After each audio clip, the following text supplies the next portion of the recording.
manusia ini boleh miskin kantong, boleh melarat kantongnya, tapi nggak boleh miskin mental. Kalau manusia miskin mental, pasti kantong juga akan miskin. Buat saya, setiap manusia harus belajar penderitaan. Bersukacitalah di saat menghadapi kesulitan, halangan, rintangan, penderitaan, cemoan, finaan. Itu latihan. Itu kan zamannya Pak Andri. Zaman sekarang saya cepet kok sukses. Saya jualan online. Nggak harus menderita seperti Pak Andri. Apakah ilmu ini masih relevan? Relevan. You can step di sini. Ini sementara sukses. Jangan bilang sukses. Sementara sukses. Guys, kalian dengar ya. Ini kata-kata ini sementara sukses. Soalnya gini Pak Andri. Apa yang membuat Bu Leni jatuh cinta sama Pak Andri waktu itu?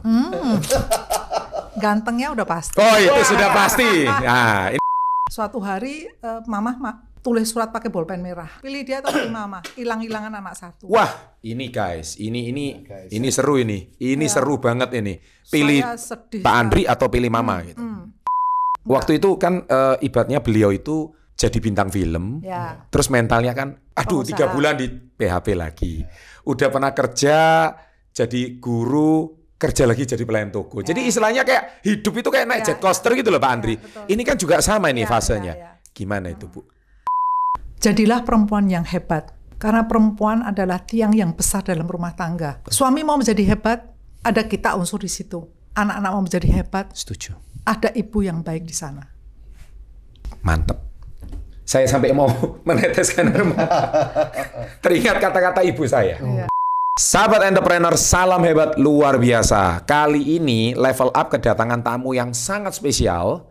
Beliau ini sukses before 30 tapi era 80-an. Era kuno. Era kuno ini ya. Nah, dan kali ini saya dengan gamblang mengatakan beliau adalah salah seorang mentor terbaik saya. Nah, hari ini saya sengaja mengundang beliau ke Level Up karena dengan satu tujuan, kita harus banyak belajar sama beliau tentang kekayaan mental. Yang mana saya yakin beliau one of the best, bukan one of the best. The only one mungkin menurut saya, the only one, the best motivator nomor 1 di Indonesia. Oleh sebab itu meskipun usia beliau tidak muda lagi, tetapi saya percaya motivasi beliau ini sepanjang masa. Nah, siapakah beliau setelah yang satu ini? Welcome to Success Before 30 Level Up Podcast. Kita sambut motivator nomor 1 Indonesia, Bapak Andri Wongso. Luar biasa. Luar biasa. Hebat luar biasa. Hebat luar biasa. Pak Andri, sehat Pak? Sehat, syukur. Sehat, syukur. Alhamdulillah. Syukur alhamdulillah. Sehat, mantap. Mantap ya. Pak Andri barusan berulang tahun ke-70. Iya. Wah, ini istimewa. Guys, Anda lihat wajahnya masih sangat segar dan awet muda. Pak Andri, saya ini hari ini kebetulan bisa ngundang Pak Andri. Sebuah kehormatan bagi saya. Sama-sama, kita bisa hadir di Level Up termasuk ya apa? Saya enjoy, menikmati dan bangga punya kawan ya Chandra demikian sukses. Terima kasih. Luar biasa. Terima kasih Pak Andri. Nah, saya senang banget kali ini Pak Andri ini saya hari ini akan sharing banyak dengan beliau khususnya masalah kekayaan mental. Nah, Pak Andri, kita udah pernah dengar kisah-kisah Pak Andri mungkin di sosial media atau buku. Tetapi anak-anak zaman sekarang kan mungkin lebih mengenal lewat TikTok, lebih mengenal dari YouTube. Ya, betul. Tapi kalau eranya Pak Andri kan mungkin lebih kenal di era televisi dan radio, bahkan surat kabar saat itu. Betul. Tetapi kita tahu bahwa Pak Andri itu waktu muda itu kan perjuangan hidupnya itu kan berat sekali. Boleh Pak Andri ceritakan sekilas Pak? Seberat apa perjuangan masa mudanya? Nggak apa-apa, biar anak muda itu kenal siapakah sosok penonton kita itu kenal siapa sosok Pak Andri Wongso. Sebetulnya cerita saya kan cukup banyak sudah beredar. Betul. Tapi mungkin khusus untuk sahabat muda di Level Up, saya coba cerita sedikit ya. Boleh. Jadi saya dilahirkan di keluarga yang miskin. Iya. Seingat saya pada tahun 65, waktu saya sekolah di sekolahan Mandarin, terjadi Gestapo PKI, di mana saya sekolah di sekolah Mandarin tadi ditutup. Oke. Nah, sejak saat itu adik saya, kakak saya pribadi umur 11 tahun sudah tidak bisa sekolah. Nah, kawan-kawan pindah sekolah semua karena orang tuanya punya uang. Oh iya. Nah, keluarga saya, ibu saya khususnya justru jualan di kantin sekolahan di mana saya sekolah. Oh, iya, ditutup. Lah kan nggak bisa jualan. Betul. Maka mama jualan di rumah. Oh, iya iya. Pisang goreng, Betul. bawang goreng, kue koya. Betul. Nah kami anak-anak ini yang membantu menjajakan di pasar-pasar, Betul. ikut jual. Betul, betul. Jadi masa seperti itu tentunya cukup menyedihkan, ya. Tapi saya bangga punya seorang mama yang luar biasa. Dalam kondisi kurang dan terbatas itu, Ya. belum pernah saya mendengar mama itu mengeluh.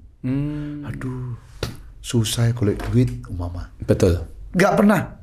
Yang ada adalah ditunjukkan bahwa kehidupan terbatas itu harus dihadapi. Dengan cara apa? Kerja keras. Nah kerja keras tiap hari kan kita tonton. Iya. Nah itu yang termasuk yang energi itu merasuk ke dalam pikiran anak-anaknya. Oh, oke. Contoh-contoh ya. Suatu malam. Jam 2, jam 3 malam. Beliau pasti bangun pagi untuk bikin kue. Betul. Nah saat itu dimanapun berada saya pasti cerita kok ini. Ini kan ini Iya. bagus sekali. Betul. Jam 2, jam 3 sudah bangun pagi numbuk singkong. Betul. Untuk bikin geduk lindri. Betul. Jadi dalam kondisi seperti itu saya pernah suatu hari mau pipis. Melewati beliau. Betul. Saya bilang habis balik pipis saya nawari mah dibantu mah. Nggak usah. Tidur aja lagi. Mah dibantu mah. Nggak usah. Tidur aja lagi. Setelah waktu berjalan terus makin dewasa makin berpikir. Luar biasa loh. Di saat mama menderita, anaknya ikut bantu. Malah suruh tidur. Berarti betapa besar kasih ibu kepada anaknya. Makin dewasa makin sadar, manusia ini boleh miskin kantong, boleh melarat kantongnya, tapi nggak boleh miskin mental. Kalau manusia miskin mental, pasti kantong juga miskin. Nah di sana itu memberikan inspirasi saya luar biasa. Nah berjalan waktu terus setahun, 2 tahun, 3 tahun, 11 tahun kemudian. Berarti saya waktu itu berhenti sekolah 11 tahun. 11 tahun kemudian umur saya 22 tahun. Iya, iya, iya. 22 tahun sudah punya angan-angan. Kepingin berangkat ke Jakarta. Oh, oke. Pas kakak saya sudah berangkat ke Jakarta, kirim surat. Ya. Andri, Zaman dulu surat ya Pak? surat. Iya. Berangkat tuh nang Jakarta. Roba nasib. Nah, saya udah punya angan-angan itu, maka minta izin dan berangkatlah ke Jakarta. Waktu di dalam bis, Iya. diantar oleh mama. Betul. Dikasih ini kopi 1 botol, ini makan kecil dalam perjalananmu, Iya. dan jangan takut ngadep ke depan. Ingat ya, berani dan jujur. Sambil nangis tuh. Betul. Mungkin dia pikir tuh anakku paling ganteng mau berangkat. Iya, iya, iya. Sedih. Saya tahan, tahan, sampai beliau ini turun, bis jalan. Iya, iya. Bis jalan buka surat saya, Iya. surat dari kakak saya. Iya. Berangkat tuh nang Jakarta, roba nasib. Iya. Nasib apa yang dirubah? Iya, iya. Kondisi saya sekolah kelas 6 SD. Iya. SD pun nggak lulus. Jadi gelar saya waktu itu saya bikin sendiri. Andi Wongso SDTT. Betul. Sekolah dasar tidak tamat. Betul. Nah nanti setelah berubah ada kemajuan diganti belakangnya. Andi Wongso SDTT, TBS. Tapi bisa sukses. Betul.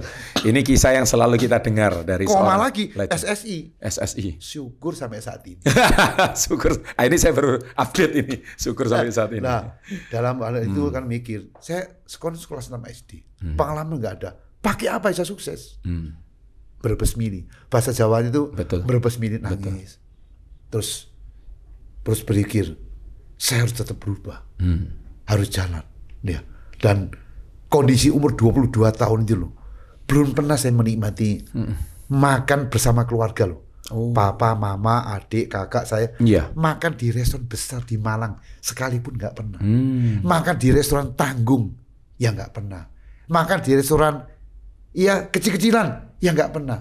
Makan jalan-jalan di pinggir jalan ya nggak pernah. Tur luar negeri mana ada. Tur dalam negeri ya nggak ada. Tur dalam kota mendit kemana nggak pernah. Ulang tahun nyanyi-nyanyi happy birthday nggak ada. Paling ulang tahun saya dapat 2 telur merah. Itu pun masih dipotong yang 1. Separuh untuk adik saya, separuh untuk saya. Waduh. Iya.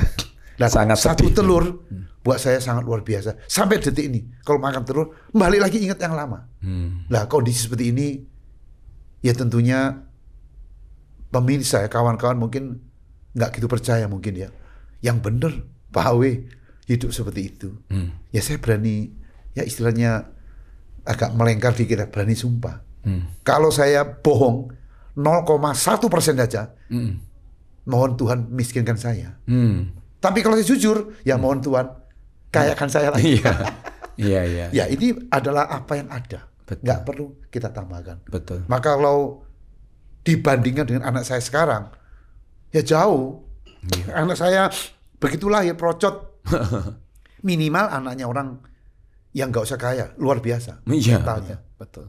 Maka dari kecil saya sama istri saya kan sarjana hukum. Betul. Biar SD titik ini kan istri saya sarjana hukum. Wah, ini seru ini. Nanti kita kulik kisah istrinya ya. Sudah punya pengertian saya sama istri bahwa anak-anak harus mempunyai pendidikan yang baik. Saya merasa saya bukan orang bodoh yang tidak mampu sekolah. Tapi orang tua yang tidak mampu mencekolah anaknya. Betul. Saya tidak bisa salahkan orang tua, tidak nyalakan Tuhan. Iya. Yang ada adalah menerima ini apa adanya. Dan sadar bahwa saya sekarang ada uang. Anak-anak ini butuh pendidikan. Betul. Maka syukur lah ya, anak yang paling besar waktu umur 19 tahun lulus sarjana di Singapura. Oke, keren. Kuliah keren. di sana. Keren. Lalu saya kuliahkan lagi Mandarin di Iya.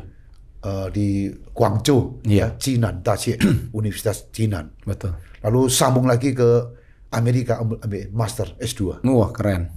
Iya. Nah, anak kedua juga gitu, dia kuliah di Perth di Australia. Australia, Iya. ya, diambil di di sekolah mana itu ya, lupa deh.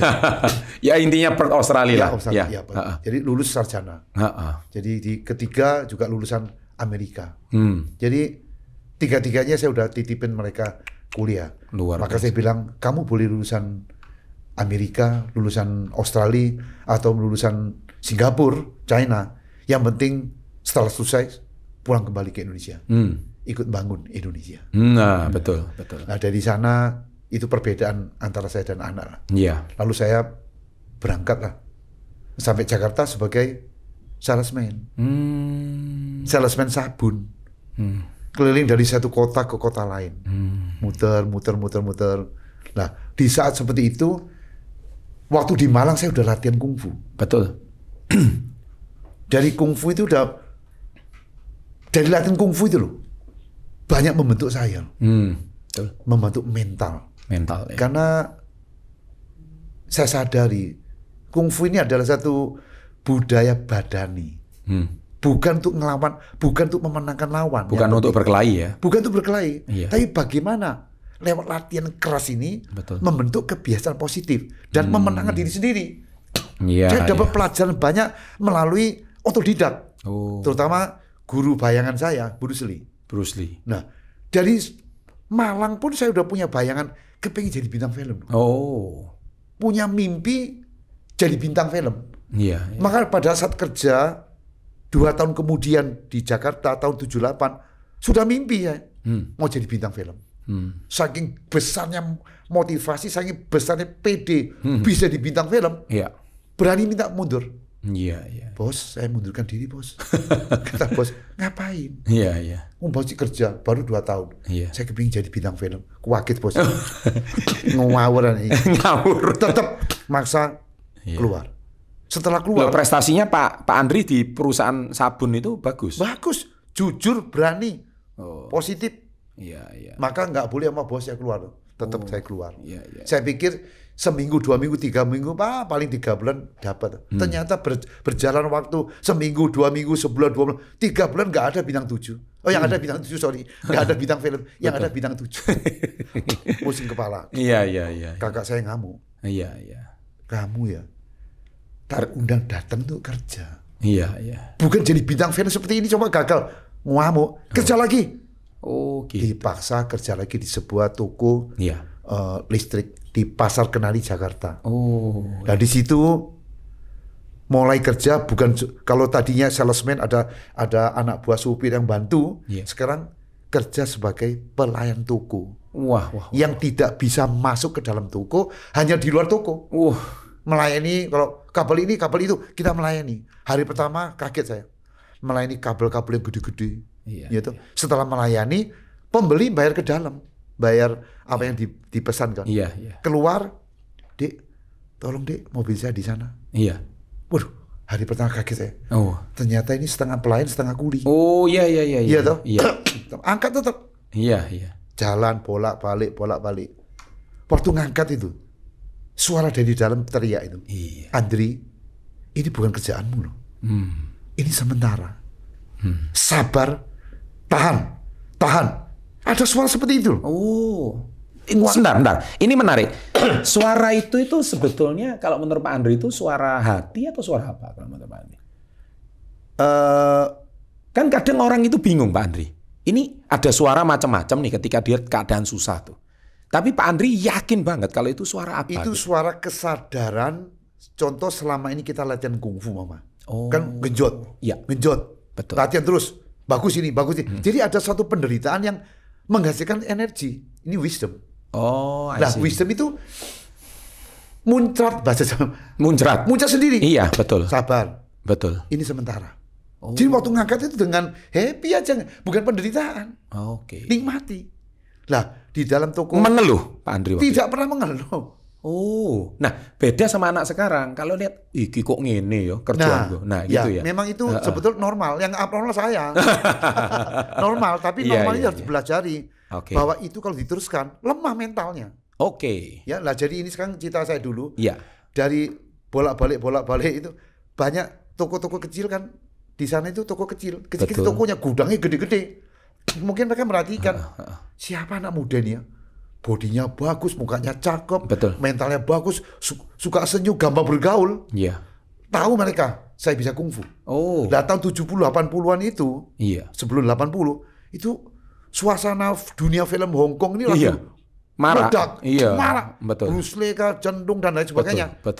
Mereka lihat bodinya bagus. Tahu saya bisa kungfu, saya buka perguruan privat kecil-kecilan. Wah, ini kayak kisahnya Ip Man ini, guys. Lama-lama muridnya banyak. Pertama dikasih uang. Pakai iuran. Pertama dikasih iuran agak gengsi. Lama-lama ambil aja lah. Wah, iya. Saat dikantongi, duitnya ini lebih besar daripada saya ngajar, daripada saya kerja di pelayan toko. Saat itu loh muncul pemikiran. Aku tak berhenti aja kalau gitu. Lah ngajar cukup makan tuh.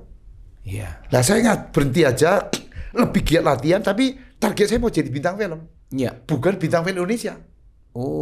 Targetnya bintang film Hong Kong. Bisa. Terus setiap hari itu. Tapi itu sebelumnya gagal ya. 3 tahun awal itu gagal ya. 3 tahun gagal dong kan. Melamar di Indonesia, nunggu terus sampai 3 bulan kan nggak ada film. Boleh gagal tapi. Jadi cita-citanya nggak diturunkan ya? Kenapa? Cita-citanya nggak diturunkan, Pak. Malah gede. Bukan target dijaga. Sampai pegang gini ya. Bukan malah bukan diturunkan, malah targetnya gede, nyebrang ke lautan. Nyebrang targetnya jadi target bintang film Hong Kong. Saking besarnya, yakin, maka saya bilang saya bisa tiap hari hidup tanpa kerja, tapi saya bisa waktu saya banyak untuk privat lebih banyak dan mengembangkan diri. Langsung ketemu bos. Bos, mohon maaf bos, saya mundur. Nggak bisa. Saya senang kamu. Gajimu naik 2 kali. Kamu nggak usah angkat-angkat lagi. Masuk ke dalam toko melayani. Sorry bos, minta maaf. Saya harus berhenti. Tangan berhenti. Nggak bisa apa-apa. Tetap berhenti. Begitu berhenti, saya latihan. Latihan kuat sekali. Bentuk fisik selama 2 minggu. Lalu saya foto studio. Di sini foto yang paling top waktu itu Tarzan foto. Nanti saya kelihatan. Iya. Gambarnya ya. Betul. Habis latihan foto kirim ke Hong Kong. Iya. Surat lamaran, foto. Nah dari sana dalam seminggu surat balasan datang. Saya diterima sebagai bintang film Hong Kong. Wah, itu luar biasa. Luar biasa tuh. Nah, saking happy-nya itu, saya kumpulin murid-murid saya. Ini penderitaan ini. Penderitaan. Iya. Kumpul, teman-teman, ada berita gembira. Apa itu? Bulan depan saya akan berangkat ke Hong Kong main film. Maka kalian iuran tidak usah bayar iuran lagi. Tidak usah bayar iuran. Iya. Karena suratnya bilang seminggu saya telepon, siapkan tiket, bikin paspor, berangkat ke Hong Kong. Berangkat ke Taiwan. Oh. Syuting di Taiwan, perusahaan Hong Kong. Oke. Tunggu. Iya. Seminggu, 2 minggu, sebulan, nggak ada kabar. Nggak ada kabar. Tahu-tahu surat datang. Surat tebel kan, zaman dulu masih surat. Iya betul. Sama koran. Iya. Saya buka. Singkatnya ya. Iya. Mengingat cuaca Taiwan yang buruk, hujan banjir di mana-mana seperti koran ini, Iya. maka mohon maaf, sementara film ditunda dalam waktu yang tidak ditentukan. Langsung down. Langsung down. Down. Bangkit. Kan itu terus. Kalau Terima iuran lagi dong. Kalau presentasi itu Iya. 100% ya, Iya. motivasi. Saya 52% lah. Waduh. 48 loh, down. Iya. 52 naik. Iya. Untung masih menang. Bisa. Wah. Kayak orang gila. Oh iya pasti. Tiap hari di kos itu. Betul. Bangun udah nggak bisa bangun lagi. Oh. Udah nggak bisa leyan, bahasa Jawa leyan. Geleyang guys. Langsung turun, push up. Oh. Lompat, tendang, latihan, teriak sendiri. Waduh. Ngadap kaca. Andri, pasti jadi bintang film kamu. Pasti jadi bintang film. Kata-kata itu yang dipegang terus. Menderita, pasti. Pasti. Dan uang iuran nggak ada. Waduh. Masa ngumpulin mereka Gengsi lagi? ya? Teman-teman, Heeh. ya, mulai minggu ini mulai bulan ini bayar. Tiap hari gaduh-gaduh Supermi. Gaduh-gaduh Supermi. Disitulah Iya. saya nulis sebuah coretan. Iya. Coretannya, hanya penderitaan hidup yang dapat mengajarkan kepada manusia arti indah dan nilai kehidupan. Jadi nilai dan indah kehidupan di mana? Di penderitaan. Mengajarkan. Di situ saya tahan. Setengah mati. Tahan. Itu harus ya Pak Andri ya? Harus melewati fase penderitaan itu haruskah? Buat saya, setiap manusia harus belajar penderitaan. Maka bersukacitalah di saat menghadapi kesulitan, halangan, rintangan, penderitaan, cemoan, fitnaan. Itu latihan. Latihan itu? Latihan. Oke. Ujian terbesar di kehidupan ini penderitaan. Kalau manusia bisa lewat gelar sarjana sukses, pasti ada di tangan. Luar biasa. Pasti tangan. Betul. Ditahan sampai 3 bulan. Akhirnya surat datang. Andri berangkat main film di Taiwan. Pertama kali naik pesawat terbang. Pertama kali ke luar negeri. 3 bulan itu ya nunggu ya? 3 bulan. Oh akhirnya dapat surat lagi ya? Dapat surat. Wah Berangkat. lega ya akhirnya ya? Dalam begitu dapat pantas. Pantas. Saya nunggu. Oke. Dengan keuletan yang luar biasa. Betul. Nah di sini loh. Begitu sampai di udara, Andri kamu telah sudah jadi pemenang. Wah. Pemenang. Sampai Usia berapa itu Pak Andri? tahun 80 berarti 26. Tuh, belum 30 ya waktu itu ya? Masih muda. Masih lah muda. celengan saya inilah. Kayak penderitaan itu sebetulnya lebih tinggi daripada uang. Oke. Dan nanti kan itu sebagai modal cari duit. Berarti artinya kalau di usia segitu tiba-tiba duit banyak, tapi kalau nggak ada fase penderitaan ini bahaya juga anak. Oh bahaya. Pasti munculnya keangkuhan, kesombongan, Betul. meremehkan orang lain. Dengar itu guys ya. Jadi kalau kalian anak-anak muda tiba-tiba mendadak kaya sekarang dari TikTok, dari trading, berbahagialah. Tapi belum lengkap kalau apa yang disampaikan Pak Andri itu belum kalian lalui. Ya dasar itu harus punya. Harus punya. Nggak punya itu pasti akan Habis lagi nanti. Pasti habis lagi. Karena banyak sekali ya kita lihat orang-orang itu kalau bahasa Jawa itu kecegelong. Keceglong. Ya. Hilang. Jadi yang penting mengerti bahwa landasan dasar membangun mental itu penting sekali. Jadi saya main film 3 film ya. Betul. Pulang Indonesia. Sebentar, sebelum masuk ke main film, mendarat pertama kali ke Hong Kong ya? Langsung Taiwan. Oh Taiwan ya? Langsung Taiwan. Perasaannya gimana waktu itu Pak Andri? Waduh. Saya kan nggak ngerti itu mau tutup goyang nggak goyang. Gerutuk-gerutuk ya orang biasa, orang takut, kita biasa aja. Iya betul. Kan pertama kali naik pesawat. Pertama naik pesawat, lihat gelap putih-putih, gini tuh pesawatnya. Cuman merasakan saya telah berhasil loh. Betul. Dari seorang pelayan toko. Betul. Bisa jadi. Betul. Tapi kalau flashback ke belakang, tahun 70-an, waktu saya masih di Malang, saya latihan kungfu, dan saya pernah kerja di perusahaan plastik. Betul. Di perusahaan plastik ini, plastik kotor-kotor itu digerus, dihancurin, lalu dicuci. Nah saya kan kerja di plastik itu nyuci gituan juga. Betul. Cuma ampun bau sekarang. Nyuci. Tapi waktu itu saya pernah mikir, saya mau jadi bintang. Oh sempat terpikir kayak gitu. Maka itu hati-hati. Dengan apa yang Anda mimpi, itu bisa terjadi kalau dimasukkan dalam hati, dinikmati. Betul. Dinikmati, dibina terus. Saya mau jadi bintang. Saya akan jadi bintang. Sampai ke Jakarta, jadi bintang gagal. Jadi ke Taiwan, jadi. Maka mimpi, ngayal, ngelamun, mimpi, fantasi. Itu gelombang busa yang belum terjadi. Tapi semua kehidupan di dunia, ya gara-gara itu bisa jadi. Kayak Walt Disney juga bilang, betul. Apa yang Anda mimpikan itu akan terjadi. Betul. Itu garis benang merah itu semua sama. Maka hati-hati dengan pola pikir, khayalan, lamunan, mimpi, fantasi itu. Betul. Kalau dipikirkan sejenak, nanti ketemu titiknya. Jadi harapan, jadi target, jadi tujuan. Betul. Jadi bermimpilah yang besar. Dan nikmati itu dan dipelihara. Anda akan besar. Luar biasa. Berarti itu semacam kayak masuk ke bawah sadar ya Pak Andri? Subconscious mind. Subconscious mind. Nah, begitu landing, terus main film pertama itu rasanya gimana gitu? Waduh.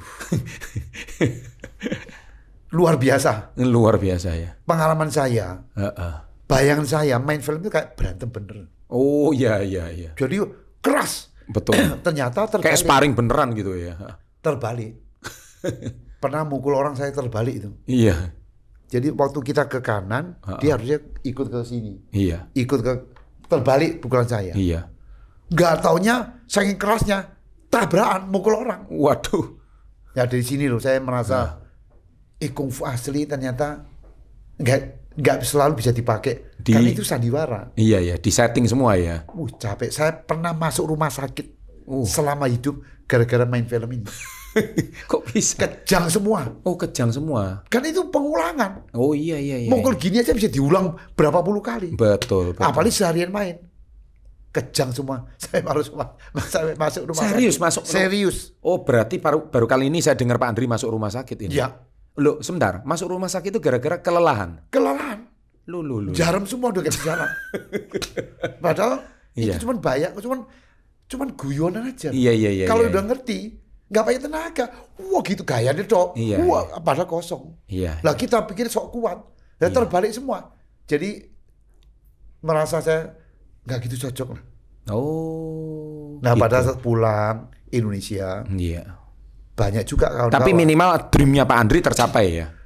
Itu kan dream saya kan jadi bintang film. Betul. Bukan sukses jadi bintang film loh. Oh, bukan sukses di bintang film. Pernah jadi bintang film. Mimpi jadi bintang. Kalau mau jadi bintang bener kan proses seperti kita nih. Saya mau jadi atlet bulu tangkis. Iya. Udah jadi tau. Mau jadi juara kan masih berkembang, nyambung lagi. Iya. Nah, waktu pulang banyak suara. Andri you gagal dong. Karena tidak ada satu film yang Anda bintangi sebagai bintang utama. Enggak apa-apa. Saya sukses dari seorang mimpi, dari seorang pekerja, pelayan, mimpi jadi bintang film. Iya. Lewat perjuangan yang siksa yang begitu luar biasa sampai jadi bintang. Iya. Itu sukses saya. Iya. One day, jika saya bisa menggunakan energi saya dari proses nol sampai jadi bintang, sepotong energi ini kalau saya gunakan di tempat yang sama, di tempat yang tepat, saya pasti jadi orang. Itu yang saya notice. Jadi respon mereka, ya nggak apa-apa, itu hak Anda. Anda bilang saya gagal, terserah. Buat saya, sukses. Nah, ketika banyak orang, Pak Andri ini kan lagi berproses. Tapi ada kata-kata orang yang, istilahnya kata-kata orang yang merendahkan atau bahkan menyakitkan hati. Respon Pak Andri waktu itu seperti apa? Hak orang luar. Setiap orang berhak untuk mengatakan kita A, B, C, D. Buat saya nggak masuk karena saya udah jadi kok. Iya. Saya setelah memenangkan diri sendiri lewat proses. Maka tadi itu, jika saya mampu menggunakan energi perjuangan ini yang positif ini, saya gunakan di tempat tepat, bisnis yang sama, bisnis yang tepat jadi. Nah maka itulah begitu pulang, saya punya ide tadi, bikin kartu ucapan. Oh iya. Wah ini sengsara sekali. Saya nggak ngerti cetakan, nggak ngerti apa-apa, cuma sebuah ide motivasi. Karena berangkatnya motivasi, mimpi motivasi. Betul. Bikin kartu ucapan. Oke. Nah di situ modal cuma satu motor tok. Iya. Satu motor dan punya mantan pacar. lagi mantan pacar saya lagi kos di sebelah. Iya. Di sebelah saya. Nah begitu tahun 85 bikin merek Harvest. Iya. Padi lagi tunduk. Iya. Padi lagi tunduk itu proses. Butuh pembibitan, perairan, tanah yang bagus, kerja keras, baru bisa panen. Dan udah sukses, nggak boleh tinggi hati, tunduk. Nah, tahun 85 bareng-bareng mantan pacar, di kos kecil, satu kamar berdua. Sampai satu lama-lama berjuang, sukses, satu kamar dikontrak sendiri. Lama-lama satu rumah. Lama-lama beli rumah, beli investasi, udah sampai sekarang. Nah, proses tadi itu loh. Proses itu. Yang tidak mudah. Gini Pak Andri, ini yang saya anak-anak sekarang masih bingung ini. Zaman sekarang. Kita tahu anak-anak sekarang ini sekarang isunya yang paling kencang itu isu mental health. Jadi mungkin karena mereka itu terlalu banyak informasi ya. Kan zaman dulu Pak Andri itu kan. Waduh, nggak ada informasi ya. Nggak ada ya. Kan cuma lihat filmnya Bruce Lee termotivasi. Nah, waktu itu ya. Sudah fokusnya ke sana. Fokus. Nah, sedangkan anak sekarang ini kan buka TikTok, buka YouTube. Informasi itu kayaknya anak-anak sukses, anak muda itu banyak banget gitu loh. Sehingga terkesan apa yang dilakukan Pak Andri, nggak cocok sama zaman sekarang. Nah, gitu loh Pak Andri. Kembali ke cerita Pak Andri tadi. Bahwa penderitaan, sakit, lelah, itu adalah standar ya Pak Andri. Part of, bagian daripada sukses. Jadi standar harus punya itu.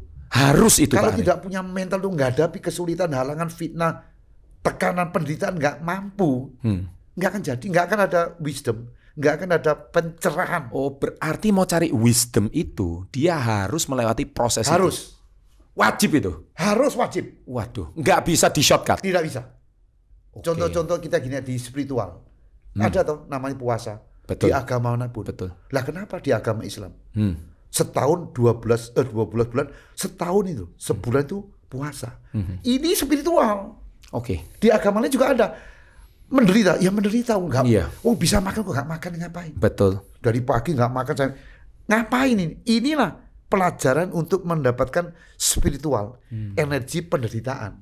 Oh. Nah kalau orang kaya nggak mau menderita, ya lewat gini nih bisa belajar. Maka kalau bagi anak muda, terutama penggemar live up ya, sadar dan harus sadar. Ketemu halangan, ngakak aja. Baru bisa level up ya Pak Andri? Baru bisa level up. Ketemu sulit, ini tanda-tanda mau maju. Tanda-tanda mau maju. Halangan, rintangan, semua problem. Cuman untuk dorong kita ke atas. Ada yang ngomong gini, itu kan zamannya Pak Andri. Zaman sekarang saya cepet kok sukses. Saya jualan online, nggak harus menderita seperti Pak Andri. Apakah ilmu ini masih relevan? Relevan. You can step di sini. Ini sementara sukses, jangan bilang sukses. Sementara sukses. Guys, kalian dengar ya. Ini kata-kata ini sementara sukses. Soalnya gini Pak Andri. Betul cepat sukses naik di TikTok tapi 2 tahun kemudian hilang. Banyak seperti itu. Banyak seperti itu. Jadi berarti itu sementara ya. Jadi kalau Anda bisa berhasil, ini disyukuri sebagai satu sementara. Besok belum tentu. Maka ada kata-kata yang saya bikin. Kegagalan hari ini tidak berarti besok akan gagal lagi. Selama masih punya semangat untuk berbenah diri, sukses akan Anda raih. Yang gagal loh. Yang sukses hari ini bukan berarti besok akan sukses lagi. Betul. Selama tidak menempa diri lagi, tidak belajar lagi, pasti sulit untuk mempertahankan kesuksesan Anda. Jadi mau tidak mau belajar terus. Nah, saat menghadapi kondisi sekarang malu, wah sukses, sok-sokan, pasti tersungkur. Pasti tersungkur. Nggak peduli dia mau juara 1 di dunia, nggak peduli. Nggak Semua peduli. dunia berputar terus. Karena di bawah Anda masih banyak juga yang mau, yang akan jadi pesaing Anda. Bisa juga tuh. Pak Andri pernah ngalami fase itu? Ya, contohnya kan di usaha kartu ucapan. Oke. Saya ucapan nomor 1. Iya. Begitu kerja dalam 5 tahun, dan ini kan 5 tahun dong. Betul. Miliarder. Berubah terus. Betul. Tapi saya sadar, tidak selamanya begini. Maka kalau tidak selama seperti itu, kita butuh inovasi. Ya, terutama kalau anak-anak muda yang lagi berjuang jadi pengusaha, ingat 2 hal penting. Catat ya, 2 hal penting kalau kalian berjuang. 1, pikirkan apa yang tidak dipikirkan oleh pesaing. Oke. 2, lakukan apa yang tidak dilakukan oleh pesaing. Jadi kalau kita punya 2, pikirkan dan lakukan, itu sumber embrio dari inovasi, kreativitas. Jadi saya udah di sini nih, nggak cukup. If better is possible, good is not enough. Jika lebih baik itu memungkinkan, baik saja nggak cukup. Betul. Maka butuh kreativitas. Nah, pikirkan, lakukan apa yang dilakukan oleh pesaing. Nah, Anda jadi hidup, nggak sok-sokan. Kenapa? Kalau Anda menang tok, pasti tergerus. Pasti tergerus. Itu ya. Iya pasti. Dulu aja, sorry kalau bicara soal HP ya, Nokia. Iya. Zaman 15 tahun lalu. Waduh. Cari 10 orang manajer yang top. 80% Nokia semua. Minimal 80% loh, Iya. Nokia. 5 tahun kemudian dimakan oleh BlackBerry. Nah, padahal pangsa pasar udah cukup kuat tuh. Kemakan oleh BlackBerry. Kenapa? Dia memikirkan, melakukan apa yang tidak dipikir oleh pesaing. Jadi baru SMS. Iya. 5 tahun kemudian kuat. Nggak bisa juga kalah sama Samsung, minimal Samsung. Android karena hilang. dia memikirkan dan melakukan apa yang tidak dipikir oleh pesaing. Betul. Keluar WA dan lain sebagainya. Betul. Langsung habis semua. Mau bangun. Nggak bisa. Karena branding udah kalah. Nah kayak sekarang gini. Line up Chandra begitu luar biasa. Betul. Minimal hanya 4 juta tuh. Iya. Hanya. Dan itu akan menjadi masa lalu kalau saya tidak inovasi. Nah. Setuju Pak.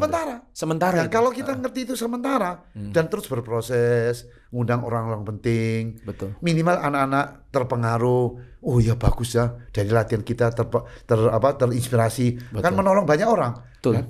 Nanti akan naik terus. Iya. Ya semua harus lewati kesadaran bahwa tanpa mental yang bagus tidak mungkin hasil bagus. Luar biasa. Nah, Pak Andri, tadi saya tertarik di cerita Pak Andri di kos itu sama mantan pacar. Hari ini Bukan kos sama mantan pacar di sebelah saya. oh sebelah diklarifikasi ya.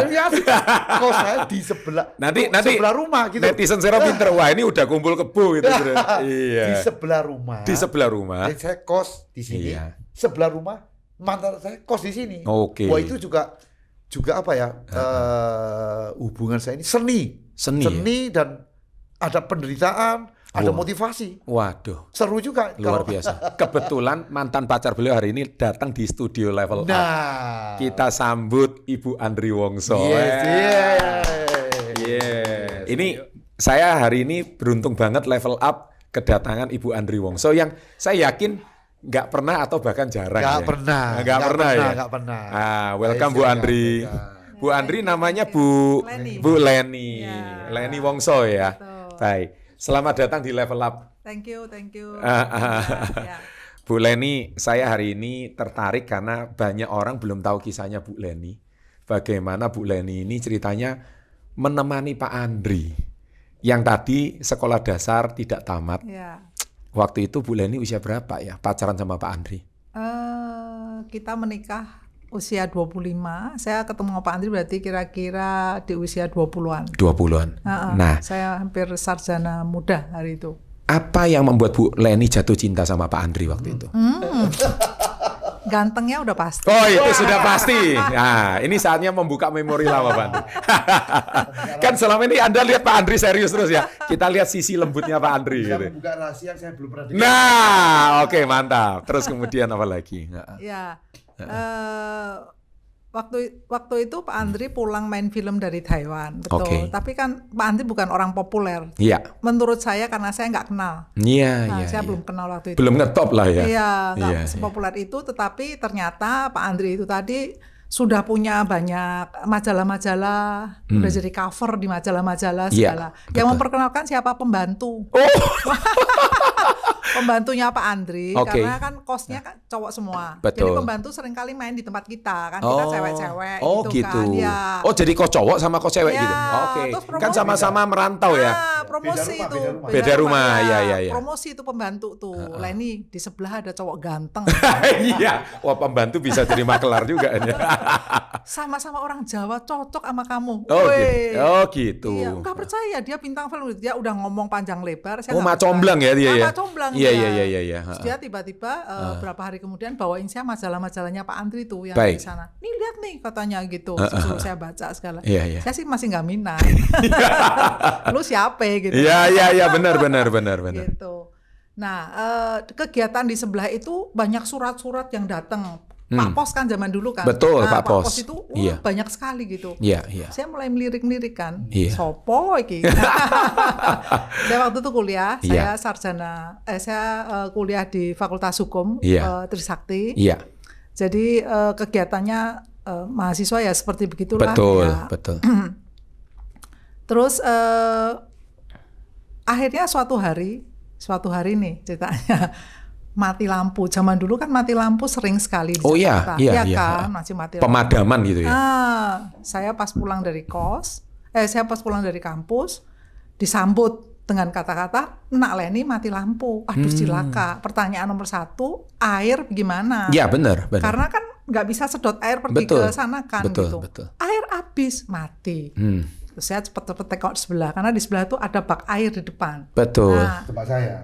Tempat Pak Andri oke. gitu. Pembantunya saya tanya dulu, gitu. Pembantunya boleh Chinese. Iya. Ya.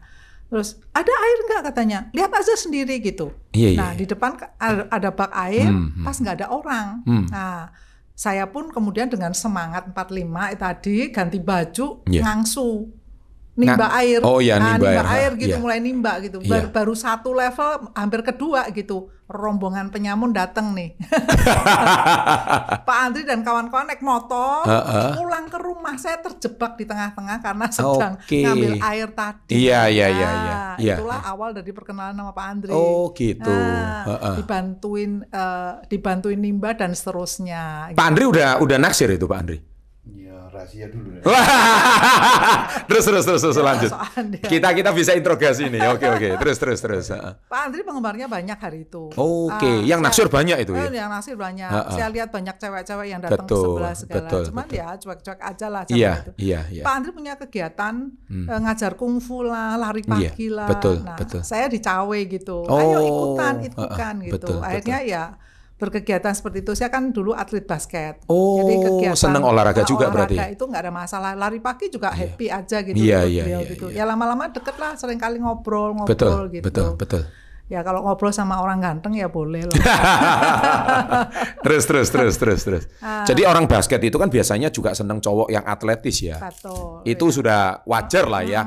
Jadi memang mengidolakan cowok yang atletis, yang olahraga juga gitu ya. Kan nggak suka yang letoy-letoy gitu ya.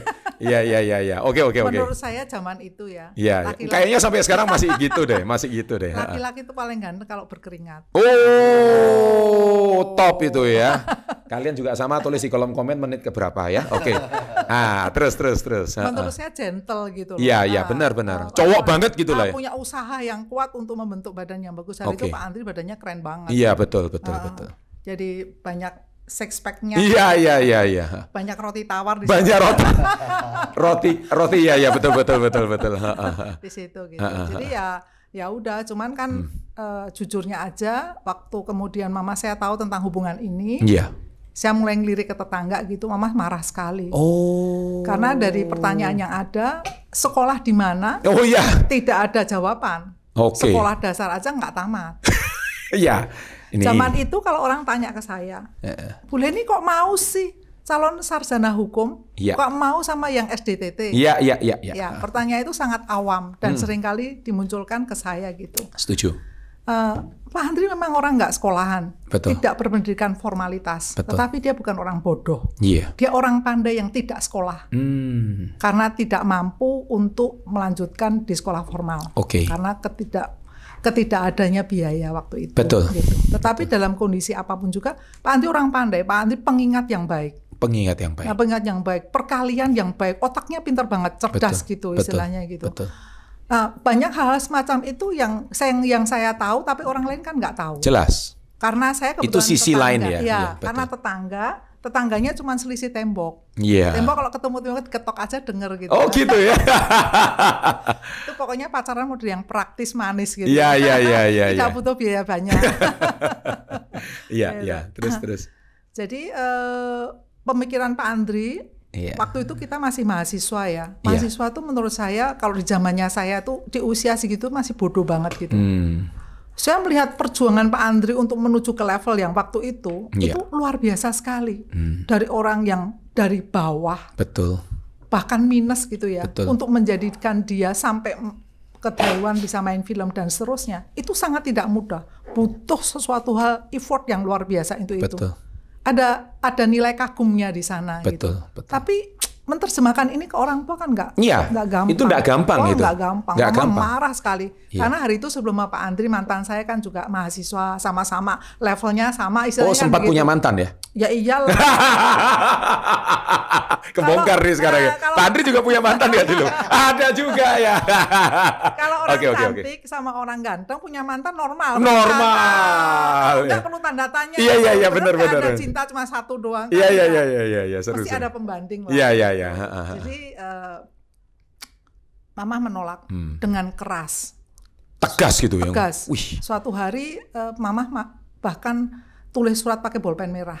Waduh, bolpen merah itu udah warning banget itu. Iya, bener. Pilih dia atau pilih Mama. Iya.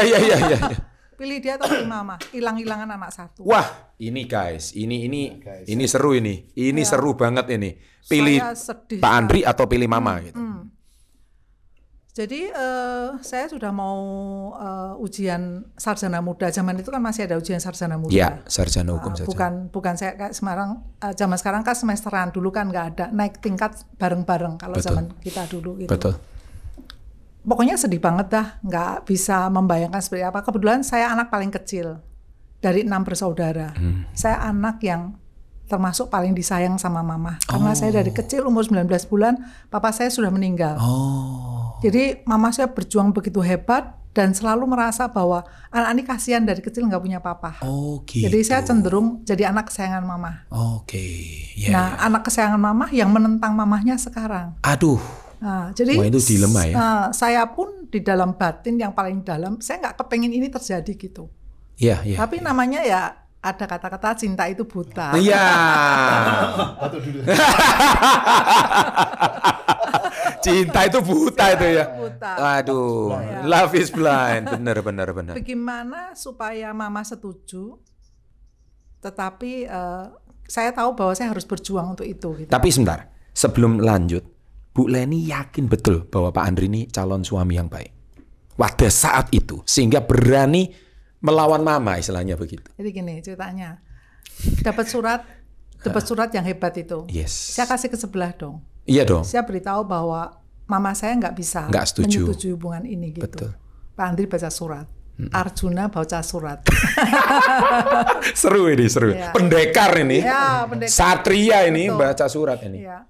Saya lihat sedih sih gitu. Betul. Ya. Merasa bahwa kesekian kalinya mungkin Pak Andri ditolak karena dengan latar belakang yang seperti itu. Betul. Dan itu seorang yang punya gengsi laki-laki pastinya merasa bahwa terhina. Iya dong. Iya kan, secara martabat gitu. Betul. Saya juga ngerti sih. Tapi saya juga nggak ngerti harus bagaimana untuk menerjemahkan ini di posisi saya waktu itu gitu. Saya cut dulu. Ya.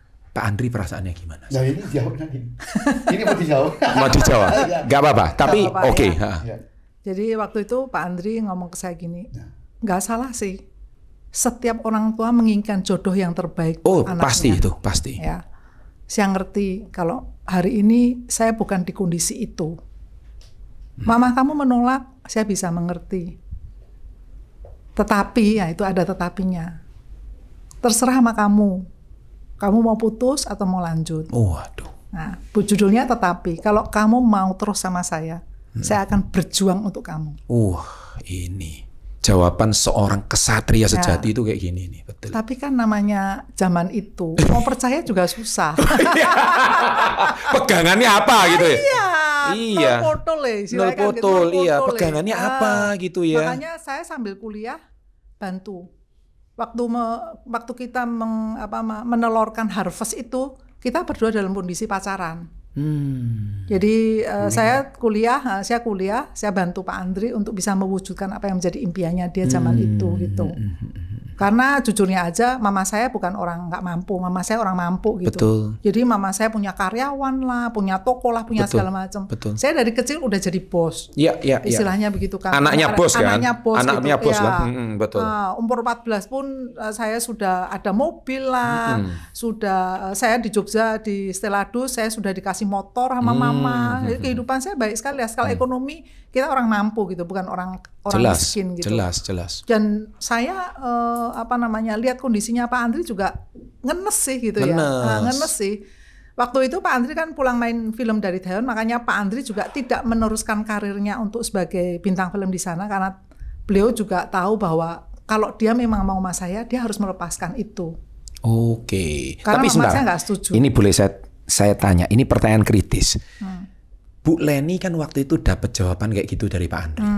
Jawaban itu langsung membuat Bu Leni lega, ini memang calon suamiku, atau Bu Leni masih ragu-ragu? Separuh-separuh. Nah, kan masih bimbang kan waktu itu. Karena ini antara mama atau, tapi kalau calon suami, ini yang kriteria yang terbaik. Artinya dari semua cowok, this is the best gitu. Waktu itu udah mantap. Waktu itu ya. Karena usia kita terpaut jauh, 8 tahun. Betul. Gitu ya. Jadi secara mentality, secara kematangan untuk berpikir, kedewasaan, Pak Andri sudah pasti lebih jauh dibandingkan dengan teman-teman saya yang levelnya sama-sama kuliah. Yes. Kan belum mikir yang sampai segitu kan. Karena beliau sudah memikirkan bahwa bagaimana untuk sukses lah segala macam. Yang itu kata-kata itu tuh buat kita mahasiswa ngomong opo sih. Iya, ngomong opo gitu ya. Ya benar. Nggak jelas gitu. Betul. Nah, makanya konsekuensinya saya harus membantu sekuat tenaga untuk bisa membuktikan kepada mama saya bahwa ini orang yang tepat buat saya gitu. Oke. Nah, mama saya waktu itu tahu bahwa anak yang paling disayangi tadi sedang membuat keputusan yang nggak sesuai dengan keinginan beliau.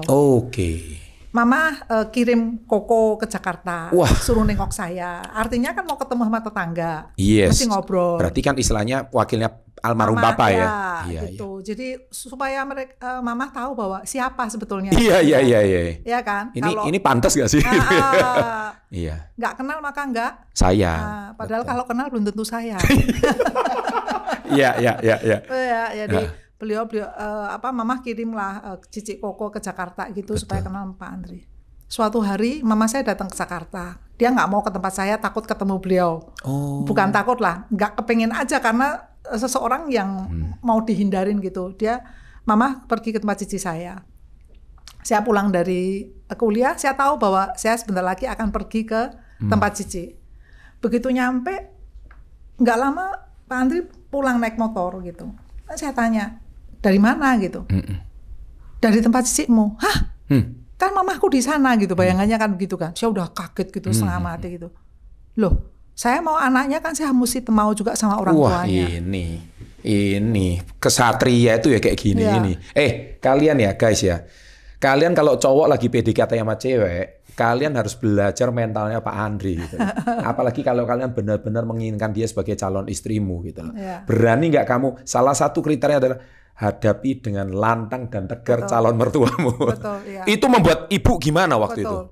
Karena saya tahu mama saya orangnya sangat keras. Karena beliau belum berusia 40 jadi dijanda dengan anak 6. Dengan bobo saya, nenek saya piansui di rumah, jadi keluarga besar itu. Mama saya membangun keluarga ini nggak mudah. Nggak mudah dong pasti. Sangat sulit. Seorang diri usia 40 nggak mudah loh. 6 orang anak nggak gampang. Iya. Dan tidak menikah. Nggak menikah lagi gitu. Papa saya sakit ya. Meninggal karena sakit ya. Jadi mama saya waktu itu kecelakaan jatuh. Papa saya diberitahu di rumah itu jantung. Jadi mama saya mendadak dong. Iya, mama saya dari rumah sakit Solo, papa saya di rumah sakit Jaya, saya orang Klaten. Gitu. Jadi waktu itu mama saya gegar otak lah, pendarahan berat lah segala macam. Nantinya seingat saya mama saya nggak pernah sehat.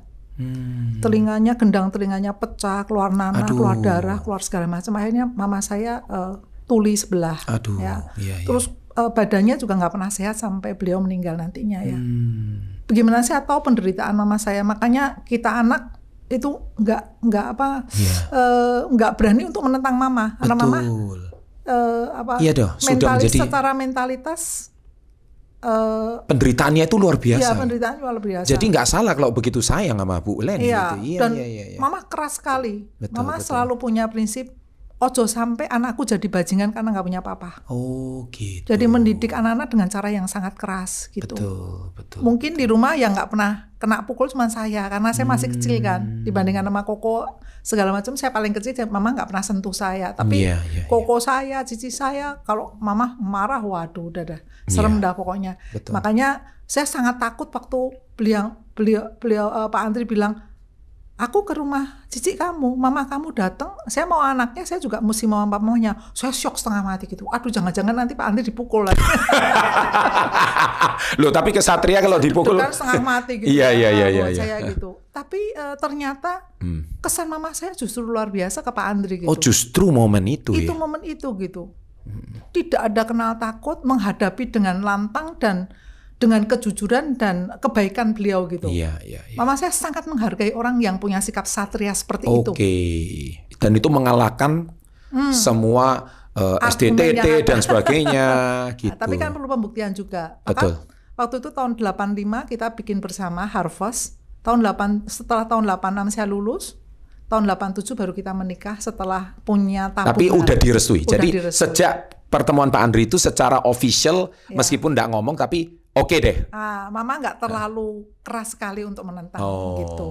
Iya. Ini anak udah nggak bisa dihentikan cintanya kayaknya gitu kali ya. Tapi juga didukung sama Koko Cici saya sih. Mama Jadi Koko Cici juga langsung punya image yang baik sama Pak Andri waktu itu? Suatu hari mama saya masih belum punya keyakinan cukup kan. Jadi Cici Koko semua dikumpulin di keluarga gitu. Terus mama tanya, mama saya penteng gini, tanya, ini mama kumpulin semuanya ya. Coba gimana nih Andri Wongso katanya gitu. Yes. Apa menurut kalian gitu. Terus semua jawabannya oke kok mah, baik kok mah. Jadi semua nentang mama ya.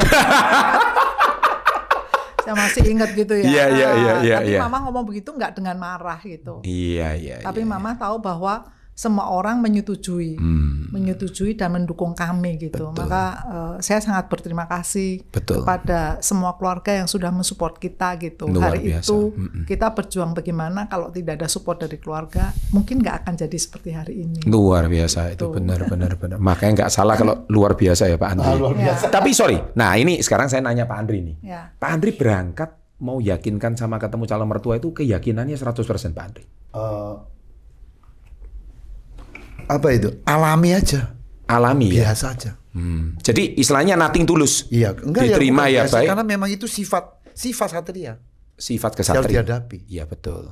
Ya karena kungfu itu ya Pak Andri ya. Pengaruh itu. Pengaruh ya. Iya, karena apa adanya, muncul apa adanya, dengan apa adanya kan auranya pasti positif.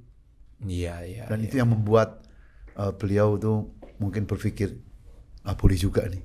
Nah, lewat satu proses perjuangan sukses meledak karena ya tadi itu mungkin direstui lah. Guys, luar biasa. Nah ini Ibu Leni mau ngomong lagi nih.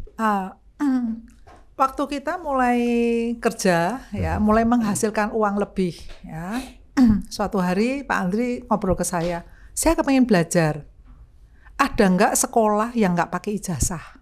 Oh, oke. Nah, terus nggak ada. Karena kalau mau SMP kan mesti punya ijazah SD. Jelas. Nggak mungkin bisa lompat kan. Betul. Saya bilang ya ikut seminar. Gitu. Oh, oke. Nah, zaman dulu kan kita masih punya koran namanya Suara Pembaruan lah, Betul. koran-koran yang masa lampau tadi. Yeah. Selalu ada yang namanya iklan-iklan baris itu tadi. Betul. Yang menawarkan berbagai macam seminar kecil-kecil gitu. Iya. Pak Andri akhirnya memutuskan untuk ikut seminar-seminar semacam itu. Karena punya uang lebih, Pak Andri kepengen belajar. Suatu hari Pak Andri pulang dari seminar, udah kan daftar, pulang nih. Saya tanya gimana gitu. Heran ya katanya gitu. Kenapa bangku VIP selalu kosong? Jadi bangku paling depan tuh selalu kosong. Beliau. Oke, terus gimana? Kan zaman dulu kan masih pakai paper kan? Iya. Iya kan? Jadi kita belajar bersama-sama. Mungkin kalau seminar marketing kan lebih banyak berpakai berbahasa Inggris. Ya. Pak Andri kan bahasa Inggris sedikit pun nggak ngerti Betul, waktu itu, betul. gitu kan. Saya udah dengerin sampai selesai. Terus saya nggak ngerti apapun. Agak tragis dan agak nyeri sih di sini. Iya, gitu ya. iya. Makanya kita belajar makalah yang sama itu tadi, kita berdua belajar, benar-benar belajar. Menerapkan marketing itu seperti apa, P4 itu seperti apa, belajar dari nol dan kita terapkan betul-betul dalam bisnis kita, Harvest hari itu. Dari nol sampai selesai itu kita betul-betul belajar dari menimba ilmu. Kan saya sarjana hukum. Iya, Saya jelas nggak ngerti tentang bisnis, saya nggak ngerti tentang apa-apa. Betul. Saya taunya cuma buka toko mama zaman itu, ya kan. Kalau punya modal sekian, di up sekian dan seterusnya kan, punya Betul. margin ini. Tapi kan ilmu bisnis itu kan berbeda dengan Setuju. ilmu toko. Iya dong. Iya kan. Iya. Jadi kita belajar bersama-sama untuk itu Iya, gitu. iya. Dan saya lihat sekali Pak Andri seorang pembelajar yang luar biasa. Keinginannya untuk belajar tuh gila. Jadi kalau zaman itu kita punya duit lebih, Pak Andri akan keliling ke toko-toko untuk beli buku. Kita kalau pergi ke luar negeri, kita pergi berbelanja, Pak Andri di drop ke toko buku.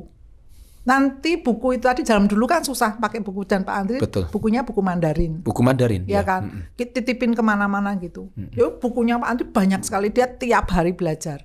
Kayak orang itu haus ilmu. dulu nggak pernah ada, sekarang tiba-tiba semuanya bisa didapat melewati buku. Betul. Pengalaman. Kayak orang kitab suci zaman dulu, Ya. pendekar yang mau belajar mencari ilmu, Ya, terus betul. persis kayak gitu ya Iya, Pak. betul.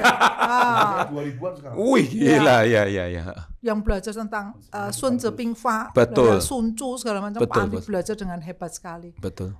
Nah, menghasilkan Harvest yang luar biasa. Harvest dimulai dengan kartu ucapan. Kenapa kartu ucapan? Jadi waktu itu Pak Andri ceritanya, saya kisahkan, Pak Andri tadi nggak cerita. Pak Andri tinggal di satu apartemen. Ya. Bawahnya itu ruko-ruko toko buku. Oke.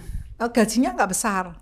Ya. Setelah dipotong dengan segala macam, kirim ke rumah segala macam, sisanya tinggal sedikit.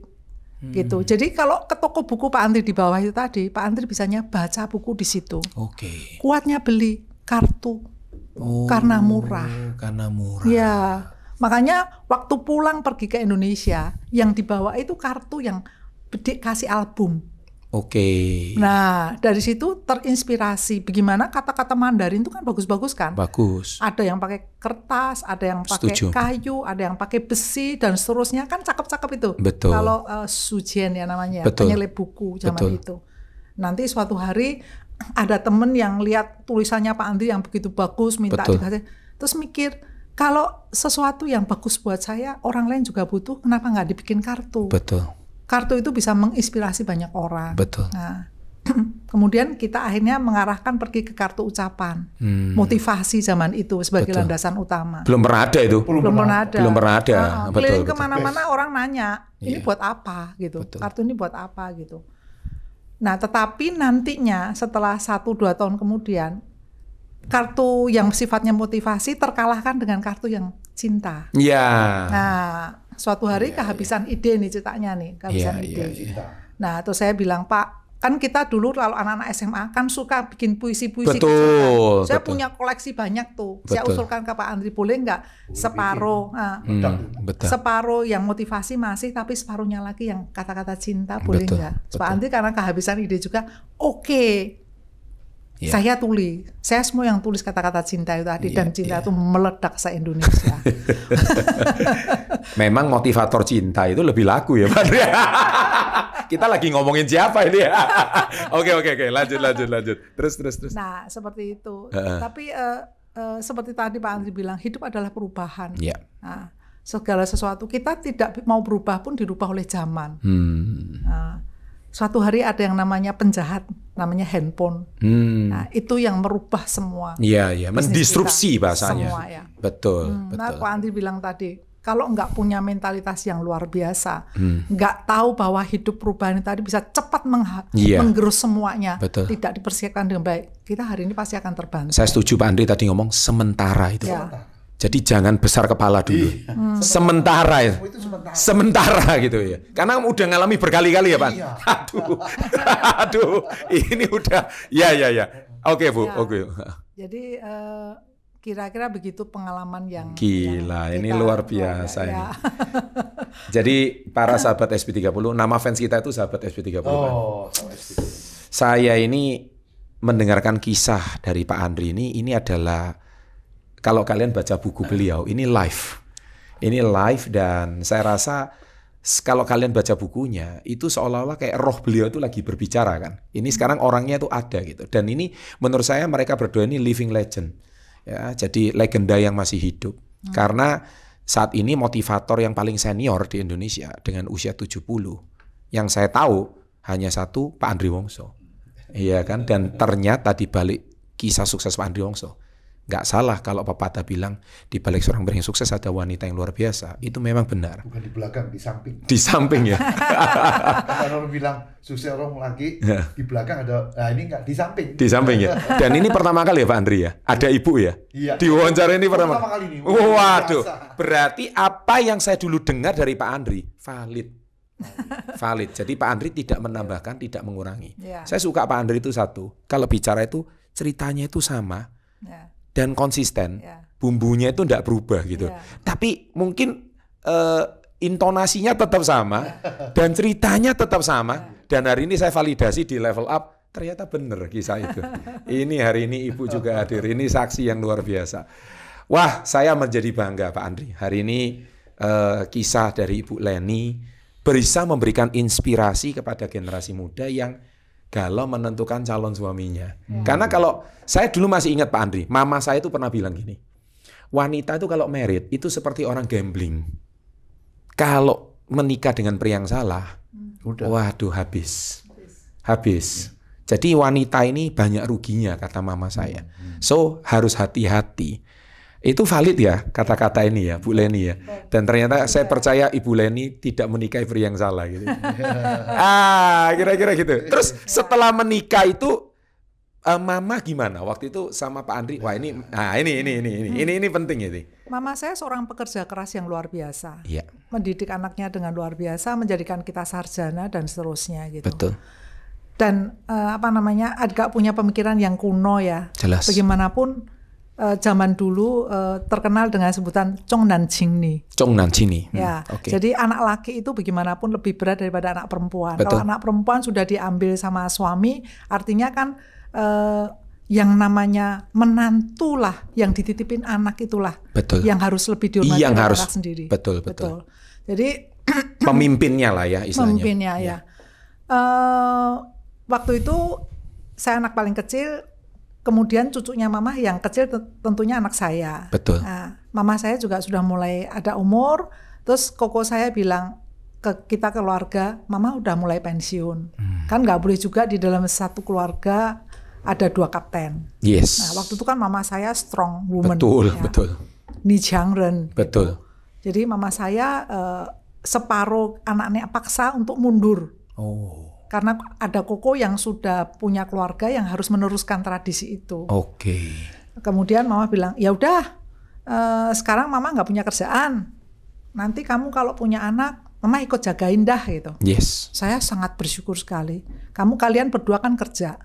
Nanti anak biar mama ikut ngawasin. Betul. Nanti beneran mama ikut saya ke Jakarta. Dia lihat bagaimana kita kerja. Iya. Mama pulang. Kumpulin anak-anak. Ada apa ini ya? Tuh loh, dadi wong kaya Andri Wongso. Waduh, itu setelah pernikahan berapa tahun? Saya 03 tahun, 4, mungkin 5-6 tahun. Married tahun ke-6. Ya. Istilahnya dapat validasi dan pengakuan itu ya? Iya. Karena mama tinggal di rumah, tahu dengan persis bagaimana kebiasaan Pak Andri dan saya. Jadi married nggak langsung punya anak, Pak Andri? Punya anak, ya. Karena kita sibuk kerja kan, lupa caranya bikin anak.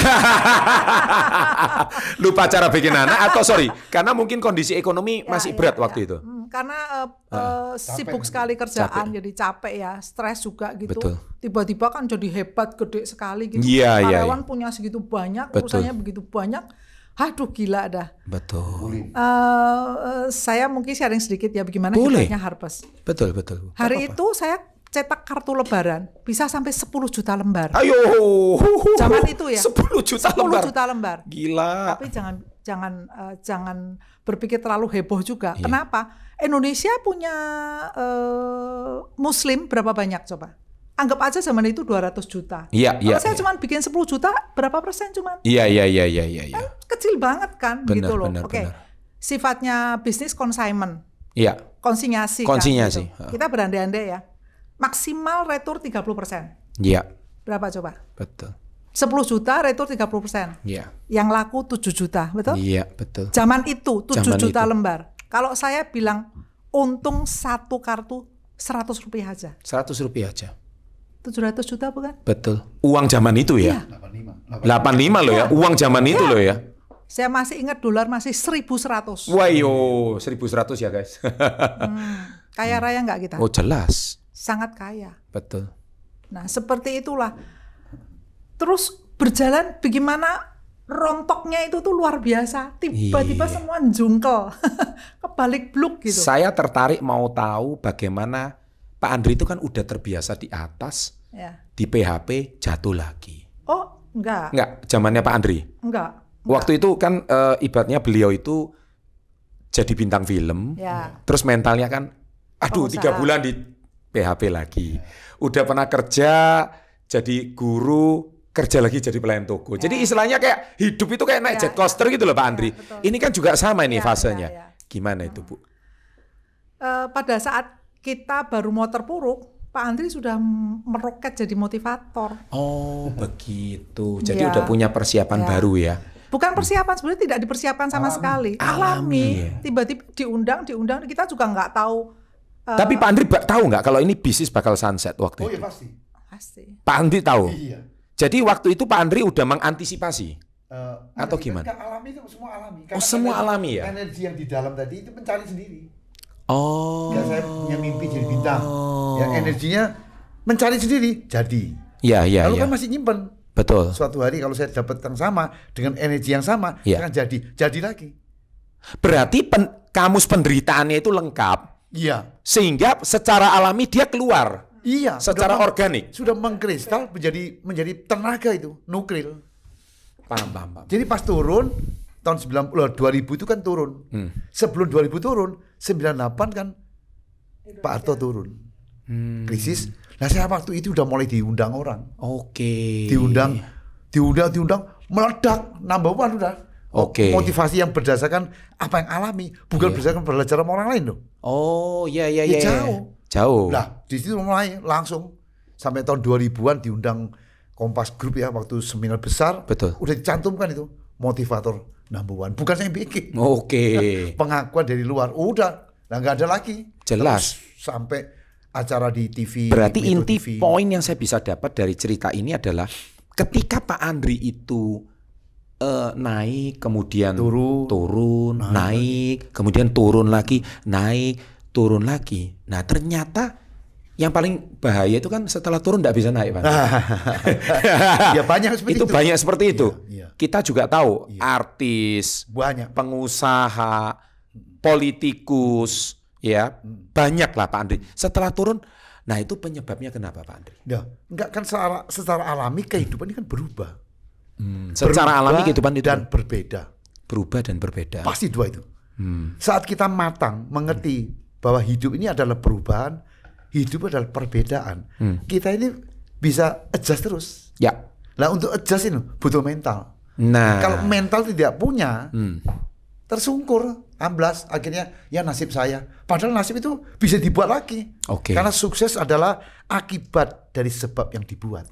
akibat dari sebab yang dibuat. Ya, kita Setuju. bikin. Setuju. Nah kalau kita turun, oh ini kondisinya. Iya. Kan semua kegagalan ada 3 macam. Iya. Satu karena kita, Kita, satu karena orang lain, satu karena keadaan. keadaan. Betul. Tiga-tiganya ini pembelajaran semua. Pembelajaran Nah semua. kalau itu ngerti itu pembelajaran, Iya. kita akan peka sekali terhadap proses perjuangan tadi. Oke. Akhirnya belajar terus, akan ngikuti, bisa ngikuti Nah, perubahan. jadi gini ya, kesimpulan yang saya dapat dari ceritanya Pak Andri sama Bu Leni, rupanya dari kisah ini kita tahu ketika setiap dia jatuh, dia bisa naik, jatuh itu naik. Ternyata itu akumulasi penderitaan yang Pak Andri alami.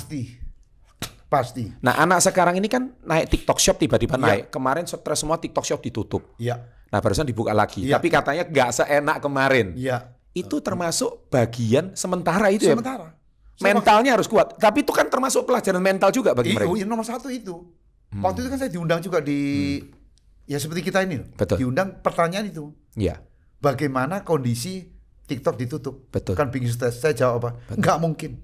Pasti buka lagi.